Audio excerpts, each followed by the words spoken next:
Good morning. Today is Tuesday, January 4th, 2022. Some of us are in a marriage or hope to be.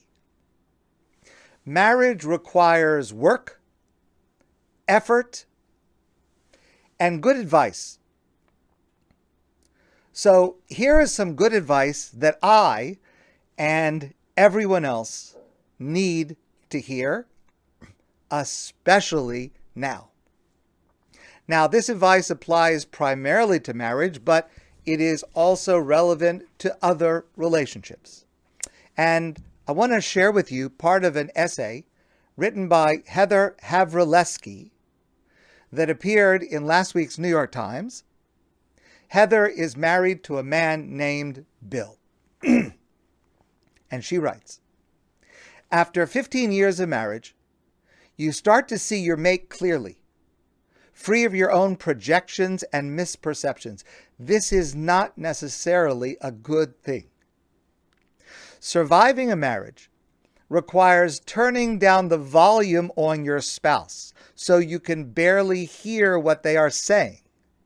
You must do this not only so you don't overdose on the same stultifying words and phrases within the first year, but also so your spouse's various grunts, sneezes, and snorts and throat clearings don't serve as a magic flute that causes you to wander out the front door and into the wilderness, never to return. When Bill sneezes, no matter how far away he is, it's like a blast from an air horn aimed at your face. Somehow, there are two notes involved, a screechy high one and a shouty low one. Every sneeze is an emergency.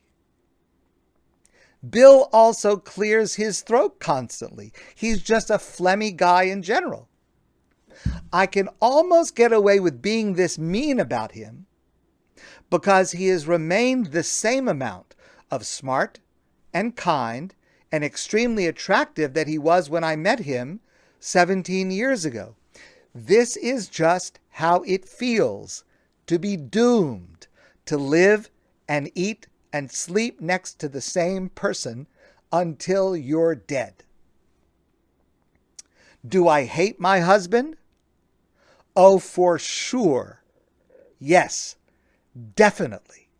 I don't know anyone who's been married more than 7 years who flinches at this concept. A spouse is a blessing and a curse wrapped into one. How could it be otherwise? How is hatred not the natural outcome of sleeping so close to another human for years? Unless you plug a propofol drip into your arm every single night, how do you encounter those unwelcome grunts and gravelly snores as anything but oppressive? Unless you spend most of your waking hours daydreaming, how do you tolerate this meddling presence, rearranging stuff but never actually putting it away, opening bills but never actually paying them, shedding his tissues and his dirty socks all over your otherwise pristine habitat? Well, speak for yourself. I don't hate my husband, one of you holier-than-thou marrieds might announce. Do you think I can't see your left eye twitching ever so slightly as you resolve never to let each little irritation add up? I admire your restraint, but you can't spend 17 years with someone as noisy as my husband and never let it get under your skin. Yes, of course, I also love him. Love and hate are birds of a feather. I need you, therefore I hate you. I can never leave you, therefore you are my bunkmate in this prison we freely choose, back when we were younger and even stupider than we are now. No sooner are you saved then you start to resent your Savior. Marriage is a solution to several problems that creates infinite additional problems. Marriage can cure your loneliness or exacerbate it. Marriage can make you feel a lot stronger than you really are, or a lot weaker than you really are. Marriage can feel like a soothing meditation retreat, or a dirty tryst, or a very long lunch with the most head-splittingly repetitive human who ever walked the face of the earth. Each week is a little different from the last.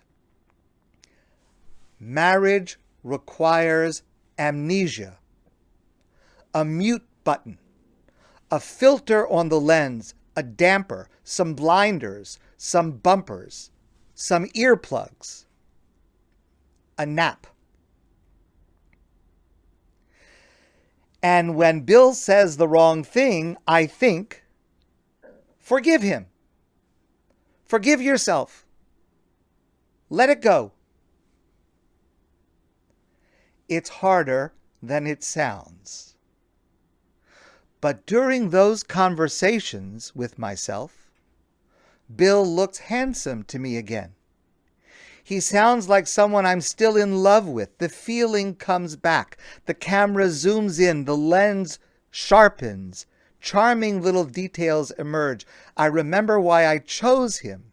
In spite of everything, he's still my favorite person. I can see why we're together. We might stay this way forever. Marriage requires amnesia. I hope my wife is listening carefully. My friends, I want to wish you a great day, and I look forward to seeing all of you soon in person.